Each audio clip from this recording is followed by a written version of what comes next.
Hello Aries, Sun, Moon Rising and Venus signs. Kamusta po kayo? Sana po nasa mabuti kayong kalagayan. Welcome back po sa Star Tarot. At kung bago kayo rito, welcome din po kayo. Please subscribe, like, share my videos, and leave me a comment kung nakaresonate po kayo. Tingnan natin kung anong mga messages ninyo for the month of April, no? Sa usaping puso, usaping love life. We have triangle. Wow. Aries, crowded relationship. So, po pwedeng, ano to, po pwedeng meron third party, no? So, this could resonate with third parties. Po pwede rin naman na ang iba sa inyo siguro, um, po pwedeng hindi pa naman ito relasyon din for some of you. Baka mas ano lang, marami lang kayong manliligaw, no? Baka meron ditong kung kunyari kayo yung nililigawan, baka hindi lang iisa yung manliligaw ninyo, maaring merong rivalry dito na nagaganap. Kaya kailangan mong mamili, no? Kung sino dito yung mas ano ninyo, mas bet ninyo, no? At yeah, you need to make a choice. But for others of you na merong relationship, no? O pwedeng meron ditong nagaganap na merong nakikisali, you know? Maaring meron ditong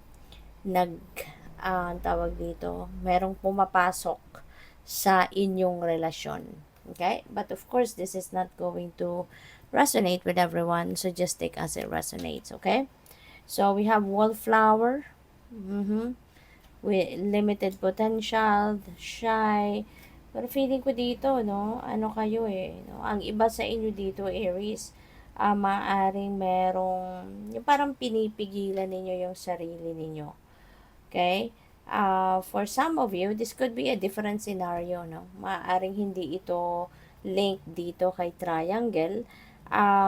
Feeling ko dito, ang iba sa inyo, hindi ninyo ma-express yung sarili ninyo. Hindi ninyo ma-express kung ano yung gusto ninyo. Kasi, maaaring nahihiya kayo. You know, nahihiya kayong sabihin ang nararamdaman ninyo, nahihiya kayong i-express kung ano yung totoong nararamdaman ninyo dito. Kaya parang inaano ninyo, sinusuppress ninyo yung nararamdaman ninyo. Maaaring meron na kayong nagugustuhan, kunyari, no, single kayo at merong naliligaw sa inyo, pwedeng meron kayong nagugustuhan pero hindi ninyo masabi, parang nahihiya pa kayo na makipagrelasyon. So, most probably, ang iba sa inyo dito, baka hindi pa talaga ready. Baka hindi ka pa ready, no, na pumasok sa isang relasyon. Kaya, sinosuppress mo pa yung nararamdaman mo. Maybe there are other opportunities pa, no? Or other na pinaprioritize ninyo, or baka hindi ito yung ano ninyo, hindi ito yung hindi perfect timing ba para sa'yo, hindi pa ito yung perfect timing para makipagrelasyon ka, you know? So, yun din ang napipick up ko dyan for some of you. So, what else? We have, stay optimistic. Okay, sabi dyan, positive thinking and faith will bring romance into your life. Ayan, so positive thinking lang at magtiwala ka daw, 'di ba? So pagtitiwala, hindi lang siguro alam mo 'yun, magtiwala ka sa sarili mo, magtiwala ka din sa plano ng divine universe, no? Wag kang kasi dito maaring related 'yan dito, no? Kasi nahihiya ka pa or maaaring naiisip mo na hindi pa ito ang right timing para dyan. Pero huwag kayong mawala ng pag-asa. Just keep thinking positively. Okay? Remain optimistic na pag dumating na siguro yung tamang person sa'yo, you know, yun, no, maaring magiging bukas na ang puso mo.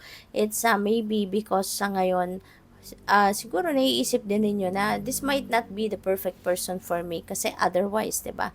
Pwedeng ipaglaban mo 'yan, as in magkakaroon ka ng lakas loob na i-express din ng sarili mo na kung gusto mo talaga yung person, yung ganun ba? So maybe, you know, hindi mo pa nararamdaman yung this is it.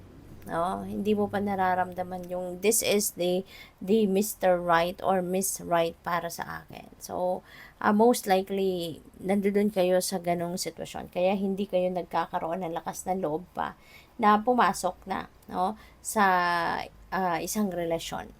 So, what else? We have boundaries. You need to teach people how to treat you by being clear on what you will or won't allow. Ayan. So, that's really good. No? That's really good kasi sa kahit anumang klaseng relationship, kahit anumang category of relationship, boundaries is really very important. No? And isang factor din yan para kayo magkaroon ng isang maganda at healthy na relationship. No, kahit anumang klaseng relationship, kapag meron kayong boundaries, kapag alam ninyo yung limitations ninyo, alam ninyo yung hangganan ninyo, 'di ba? Ano lang ang dapat na nai-allow ninyo na gawin ng mga tao sa iyo or sabihin ng mga tao sa iyo, at ganun ka din sa kanila, ganun ka din sa ibang tao. Kaya it's important na you always observe boundaries or you always impose boundaries, no? Para you will gain respect, no, from other people, kasi baka masyado naman kayong mabait, hindi ba? Masyado kayong mapagbigay to the extent na kayo'y naaabuso na, lumalagpas na yung mga taong ito sa paligid mo sa limitations, no? Which is not fair naman, 'di ba?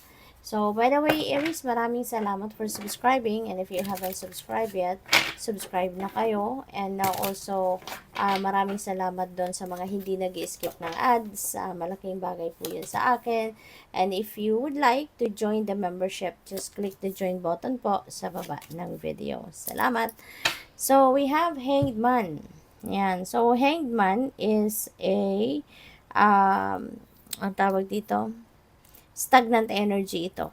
You know, this is a stagnant energy. For some of you, Aries, maaari na magkakaroon dito ng pagtigil muna ng lahat. No? Maaaring meron ditong panahon para makapagnilay-nilay kayo. Diba? This is the time given to you by the divine na magkaroon kayo ng panahon para sa sarili ninyo, na mapag-isipan ninyong mabuti ang mga nangyayari sa usaping pag-ibig ninyo, sa love life ninyo, or sa pagkakaroon ng love life, yung ganon, kung single pa kayo. So, baka nalilito kayo, naguguluhan kayo, 'di ba? Itong situations na to, no? Baka naguguluhan kayo, no? Maaring merong kailangan kayong pagpilian, sino ba dito yung mas makakabuti para sa akin, sino dito yung mas mahal ko, sino dito yung mas makakapagpasaya sa akin, 'di ba? Yung mga ganon or other things pa na kino-consider ninyo, and maybe that is causing you confusion, 'di ba? Kaya meron kayong ganong sitwasyon, perfect ito, no, na tigil muna sa kung ano man ang inyong mga pinagkakabalahan. You just need quite some time para magpahinga at para na makahinga din ang isip ninyo, 'di ba? Makapag-isip ng mabuti, ng mas maluwag, okay? So that you can make the right decision, okay? And Two of Wands, ayan. So this is decision making. So, meron talaga kayong kailangang pagpilian dito, and that could be this, alam mo yun, or path, diba? Maaari din na kailangan na ninyong pag-isipan which path you are heading right now, diba? Kasi kung kunyari, meron third party dito, ano ba yung gusto mo ngayon, diba?